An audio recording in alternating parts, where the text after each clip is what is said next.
Hello everyone and welcome back to the next installment of our 10.2 raid guides, proudly presented by Kingston FURY. This is Crazy Buck from Method, and today we'll show you how to defeat the Council of Dreams in Mythic Amirdrassil. For all of our Mythic videos, we'll assume you know the fight and its mechanics on heroic difficulty. As such, these videos will show you the Mythic mechanics and focus on the strategy to defeat the Mythic version of the encounter. If you need a refresher on any of the baseline heroic abilities, check out our heroic guide for the encounter on our channel. For this fight, we recommend 2 tanks, 4 healers, and 14 DPS, and to use Bloodlust on pull. On Mythic, the major change to this fight is that each time a boss hits 100 energy and uses an ultimate, a second boss also casts their ultimate. The first set of this is Urktos and Erwin together, then Erwin and Pip together, and then Pip and Urktos together. This will repeat for the duration of the encounter, with a new set of ultimates every roughly minute and 5 seconds or so.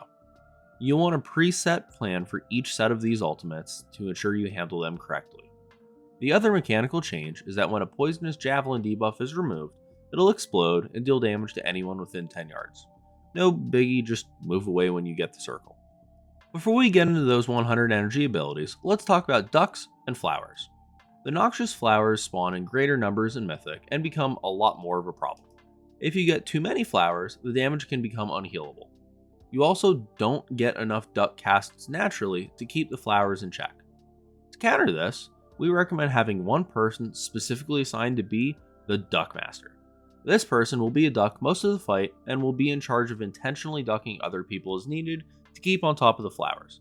This person needs to be keeping track of how many flowers are up, when new flowers are spawning, and also when the 100 energy ultimates are coming. Assign someone responsible to handle this. Since they won't really get to do much DPS for the fight, you might need to promise them some loot or something to make them feel better about it. Okay, now let's talk about the ultimates. For the Urktos and Erwin overlap, you'll need someone to duck Urktos ASAP. If you're late ducking him, you won't get a barreling charge in time to interrupt Erwin's constricting thicket. Your Duck Master is in charge of this, whether they themselves are the one to duck Urktos or they simply ensure that there is a duck available on someone else to hit Urktos. Make absolutely sure you don't use up all of your ducks and then be left duckless when the blind rage begins. As soon as Urktos pops out from being ducked, he'll do a barreling charge. Make sure the tanks hit Erwin with this. For the Erwin and Pip combo, the Duck Master is important again. If you get carried away with the ducks, you can actually manage to completely clear the room of flowers before Pip casts the Song of Dragons. If this happens, you won't be able to break your shield, which will kill you, and if enough people get stunned, you just lose. Your Duck Master needs to keep an eye on how many flowers are available, and if you get down to 3 or less flowers, with 15 seconds to go until the Pip ult, call out for everyone to stop eating flowers. Once the shields go out, run into a flower and break your shield.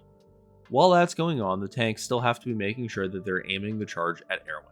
She likes to jump away right before this, so the charge may be a long-range snipe. Make sure you aim well. For the last combo, which is Pip and Urktos, it again all comes down to your Duck Master. This time, you need to not only ensure that there's at least one flower available to break the Pip bubbles, but also that someone in the raid is ducked when Urktos starts casting Blind Rage. It's vital that your Duck Master is focusing on timers for this and calling out what's necessary. It isn't a bad thing to duck 1 or 2 extra people a few seconds before the Blind Rage starts, just to ensure that someone is able to pop him as early as possible. You'll basically rotate through these 3 combos on repeat until the bosses die. So let's touch on a few other things that you should know. You'll want to split the raid in half for barreling charge soaks. You can't soak 2 charges in a row or you die. It's okay if 1 or 2 people miss their assigned soak sometimes, but the more people soaking, the better. And tanks should also be using the charge to help reposition Urktos so he's stacked on one of the other bosses as frequently as possible for increased cleave damage. Make sure to aim Urktos' Agonizing Claws frontal away from the raid, and the tanks should taunt swap after each one. Don't stand in bad things, kill the bosses evenly, and listen to your Duck Master.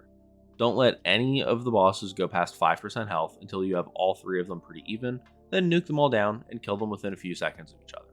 Once they fall, you get to let a bunch of DPS fight over who gets their best trinket. GG's, on to the next. If you enjoyed this guide, remember to like it and make sure you're subscribed to the channel to catch all of our previews, guides, kill videos, and more. A big thank you again to Kingston FURY for making guides like these possible. From everyone here at Method, have a great day, and we'll see you next time.